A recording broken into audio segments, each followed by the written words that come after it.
Hello guys, good day. I'm here ulit si CP Technic TV. Ngayon guys, may ginagawa akong tutorial patungkol dito sa pag-register ng SIM sa pinakamabilis na paraan kasama ang Globe One app.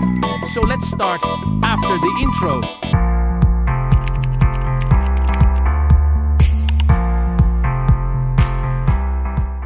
Maraming salamat guys, kaya magsimula na tayo at para sa mga bagong pasok sa aking channel, ako nga po pala si CP Technic TV. Gumagawa po ako ng content regarding po sa mga tutorials kagaya nito at mga educational na content, kaya stay put lang po kayo at mag-relax at huwag muna kayong mag-skip.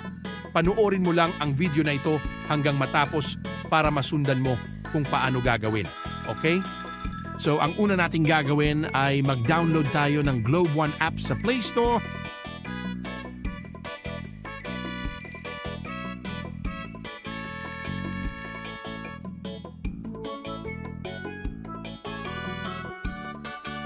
Dito sa search bar, i-type mo nyo ang Globe One.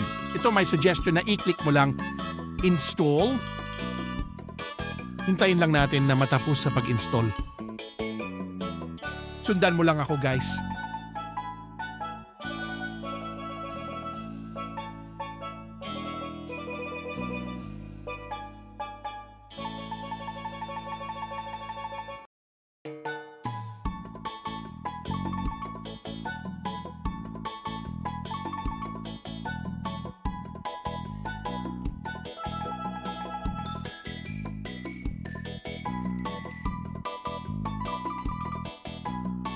Dito guys, kailangan mo muna mag-register sa Globe One. E-comment lang sa ibaba kung hindi pa kayo nakapag-register nito para magawaan ko din ng tutorials. Pero madali lang naman yun guys, sundan mo lang ang mga options dyan. So continue na tayo. Kung may account ka na sa Globe One, sundan mo lang ako.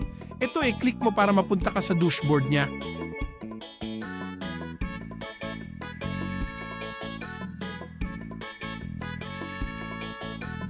Sa iyong dashboard, dito sa bandang ibaba, dito mo mahanap ang register your new SIM. Dati kasi hindi ko pa alam na meron pala dito sa Globe One app dahil dati ang ginawa ko doon ako sa browser mismo.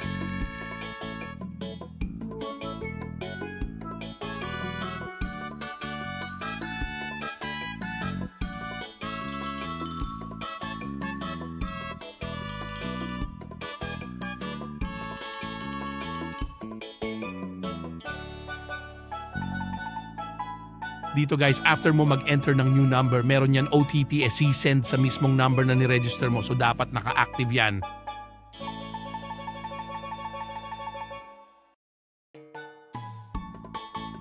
Ito yung OTP na 6-digit. Dapat meron kang matanggap na OTP para makapagpatuloy ka sa registration process.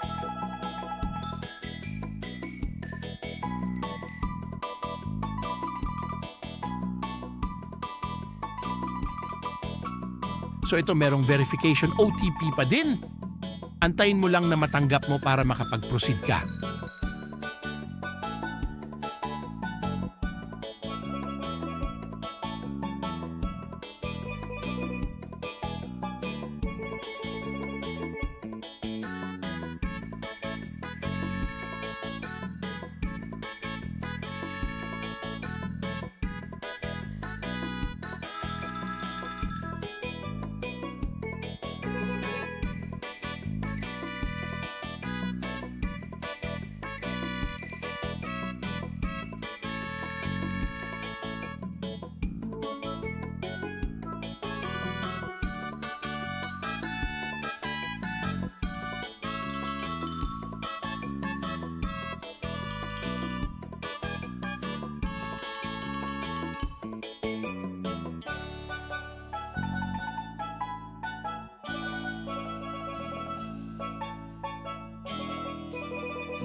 Dito guys, kung napansin nyo na merong mga NA nakalagay, meaning hindi yan applicable dito sa lugar namin dahil alam mo na probinsya kami dito.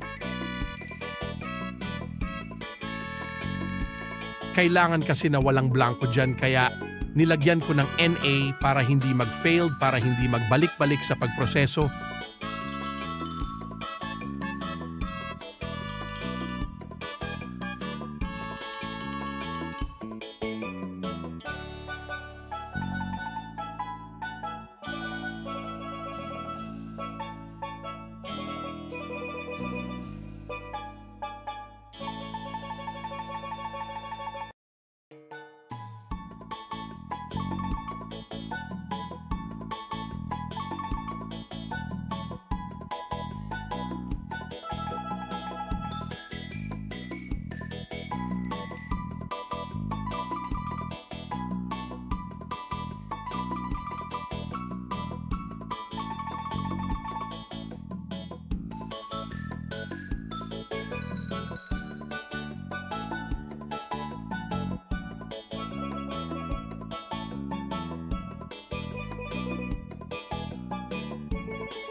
Dito guys, dalawang option po kasi ang pipilian, yung gallery or sa camera.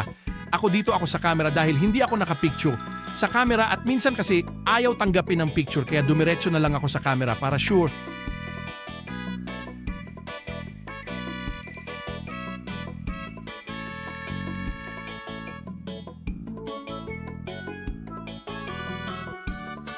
Ayan guys, tapos na tayo. Kung ang video na ito ay nakakatulong sa iyo, doon huwag kalimotang pindutin ang like button at kung bago pa kayo sa aking channel, please subscribe. Once again, ako po si CP Technic TV.